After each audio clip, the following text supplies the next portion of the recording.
Two's family உங்களை அன்புடன் வரவேற்கிறது. ஜீவ விவசாயம், உயிராற்றல் வேளாண்மை பற்றி நிறைய வீடியோ நம்ம சேனல்ல போட்டிருக்கேங்க. நம்ம சேனலை பார்க்காதவங்க முதல்ல சப்ஸ்கிரைப் பண்ணுங்க, லைக் பண்ணுங்க, ஷேர் பண்ணுங்க. வாங்க வீடியோக்குள்ள போகலாம். இன்னைக்கு நம்ம வீடியோவில் சுருள் பாசி வளர்ப்பதால் அதை உண்பதால் ஏற்படும் நன்மைகள் தீமைகளை பற்றி பார்க்க போகிறேங்க. ஏற்கனவே நம்ம சேனலில் சுருள் பாசி எந்த முறையில் வளர்க்கலாங்கிறத உங்களுக்கு தெளிவாக சொல்லியிருக்கேன். இப்போது இந்த சுருள் பாசியை உண்பதால் ஏற்படும் நன்மைகளும் தீமைகளையும் பற்றி இந்த வீடியோவில் நான் சொல்ல போகிறேங்க. முதல்ல நல்ல விஷயமே பார்ப்போம்.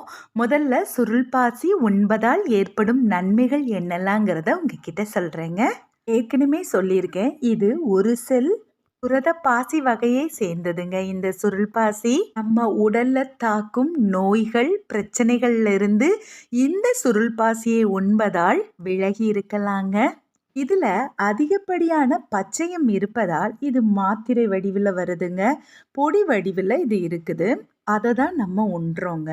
இது தினமும் சிறிதளவு நம்ம உண்பதின் மூலம் உடலுக்கு வேண்டிய அதிக சத்துக்கள்லாம் கிடைக்குதுங்க. நோய் தாக்கத்துல அதிகம் பாதிக்கப்பட்டு இருக்காங்களாங்க, அவங்க இந்த சுருள் பாசியை கொஞ்சமா எடுத்துக்கிட்டாங்கன்னா நோய் தாக்கத்துல இருந்து வெளியே வரலாங்க. முதலாவதா சொல்லணும்னா புரோட்டீன் பார்க்கலாங்க. இதில் 60லிருந்து 70% புரோட்டீன் இருக்குங்க. சாப்பிட்றலாங்க பால், முட்டை, பருப்பு இதில் கிடைக்கிற புரோட்டீனை விட இந்த ஸ்பைருலினால கிடைக்கிற புரோட்டீன் அதிகங்க.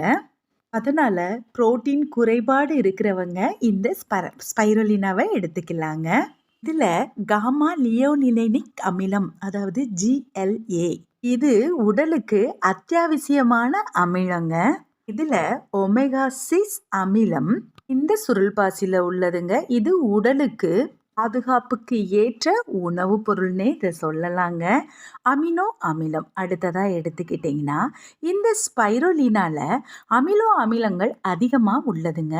இந்த அமினோ அமிலங்கள் உடல் ஆரோக்கியத்தை பாதுகாக்குதுங்க.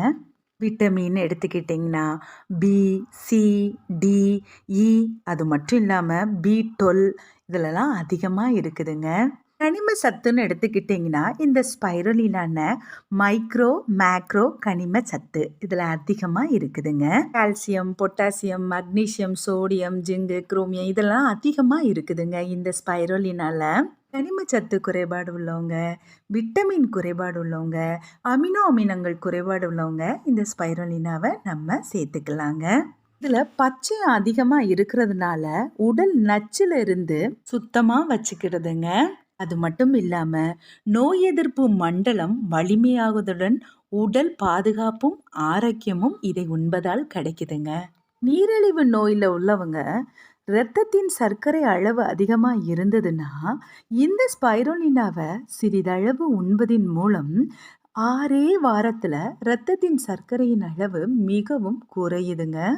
நீரிழிவு நோயில் பாதிக்கப்பட்டவங்களுக்கு கால் பாதங்களில் வெடிப்பு, சருமத்தில் வெடிப்பு இந்த மாதிரி சின்ன சின்ன பிரச்சனைகள் ஏற்படுங்க. அந்த பிரச்சனை இந்த ஸ்பைருலினாவை உண்பதின் மூலம் வெகுவாக குறையுதுங்க. உடல் சுறுசுறுப்பாகி ஆரோக்கியத்தை பெறுதுங்க. உடல் எடை குறைதல், உடல் எடை இதை உண்பதனால எப்படி குறையுதுன்னா, ஏற்கனவே சொன்னேன் இது சிங்கிள் செல் புரோட்டீன் சொல்லியிருந்தேன். இது உண்பதுனா அடிக்கடி பசி வராதுங்க. பசி வராததுனால நாம் அடிக்கடி உண்பது குறையப்பட்டு உடல் கலோரியின் அளவு குறையப்பட்டு உடல் எடை குறையுதுங்க. அடுத்ததா இவ்வளோ நேரமும் நன்மைகளை பார்த்துட்டோம். அடுத்ததா இதில் ஒரு சில தீமைகளும் இருக்குது. அந்த தீமைகளும் என்னங்கிறத பார்த்துடலாங்க. நிறைய பேர் நோய் எதிர்ப்பு சக்தியை அதிகப்படுத்துறதுக்காக வேண்டி நிறைய விட்டமின்ஸ் டேப்லெட்டு இதெல்லாம் சாப்பிடுவாங்கங்க. அவங்க இந்த ஸ்பைருலினாவை எடுப்பதன் மூலம் நோய் எதிர்ப்பு தன்மை அதிகப்படியாக கிடைச்சு பாதிக்கப்பட்டுருவாங்கங்க. அதனால் அந்த மாத்திரைகள் எடுக்கிறவங்க இந்த ஸ்பைருலினா எடுக்கக்கூடாதுங்க. கர்ப்பிணி பெண்கள் இந்த ஸ்பைருலினாவை எடுக்கக்கூடாதுங்க. குழந்தைகள் எடுக்கக்கூடாதுங்க. பாலூட்டும் தாய்மார்கள் கட்டாயமாக எடுக்கக்கூடாதுங்க. இந்த ஸ்பைருலினாவை உண்பதனால உடல்ல உள்ள வளர்சிதை மாற்றங்கள் கொஞ்சம் ஏற்பட்டு அமோனியாவை யூரியாவா மாற்றுதுங்க. இந்த யூரியா அதிக அளவு வெளியேறுவதால் சிறுநீரக பைக்கு அதிகப்படியான அழுத்தம் கொடுக்குதுங்க. இதனால சிறுநீரக கற்கள் உருவாகுது. இந்த சிறுநீரக கல் பிரச்சனைகள் உள்ளவங்க இந்த ஸ்பைருலினாவை எடுத்துக்க கூடாதுங்க. ஸ்பைருலினால கிடைக்கிற அயோடின் நல்லது என்றாலும் தைராய்டு பிரச்சனைகள் உள்ளவங்க, பாரா தைராய்டு உள்ளவங்க இந்த ஸ்பைருலினால உண்பதனால அந்த சுரபிகள் பாதிக்கப்படுதுங்க. அடுத்தபடியாக எடுத்துக்கிட்டிங்கன்னா அதிகப்படியான ஊட்டச்சத்துக்கள் இந்த அயோடினுடன் சேர்ந்து நம்மளுடைய இரத்தத்தில் இருக்கலாங்க. அது அதிகப்படியாக சேர்றனால மூட்டு இணைப்பு பகுதிகள் எடுத்துக்கிட்டிங்கன்னா முட்டு பகுதி, கை கால் இணைப்பு பகுதிகளில் திரவ தேக்கம், அதாவது எடிமான்னு சொல்லுவாங்கங்க. தெளிவாக சொல்லணும்னா கை கால் வீக்கங்கள் ஏற்படுங்க. கால்சியம் பாஸ்பேட்டை மற்றும் அமோனியா உறிஞ்சப்படுவதால் ஏற்றத்தாழ்வு உடல்ல ஏற்பட்டு திடீர் எடை அதிகரித்தல், திடீர் எடை குறைதல் பிரச்சனைகள் கூட வரலாங்க. உடல் சோர்வு ரொம்ப உள்ளவங்க, இருதயம் சம்பந்தப்பட்ட பிரச்சனை உள்ளவங்க இதை எடுத்துக்க கூடாதுங்க. இதை ஒரு சிலருக்கு எடுப்பதன் மூலம் குமட்டல், வாந்தி இதெல்லாம் ஏற்பட்டதுன்னா இதை எடுத்துக்கிறத நிறுத்திக்கிடணும். சர்மத்தில் சில பிரச்சனைகள் வந்தாலும் இதை எடுத்துக்கிடுறத நிறுத்திக்கணும். அப்போ என்னதான் சொல்ல வரேங்கங்க, நீங்கள் முதல்ல நல்லதுன்னு சொல்கிறீங்க, அடுத்து நிறைய தீமைகளும் சொல்கிறீங்க.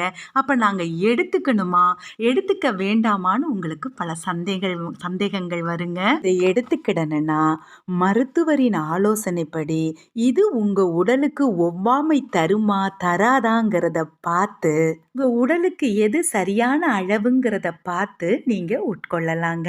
நிறைய நன்மைகளும் இருக்கு, ஒரு சில தீமைகளும் இருக்குங்க.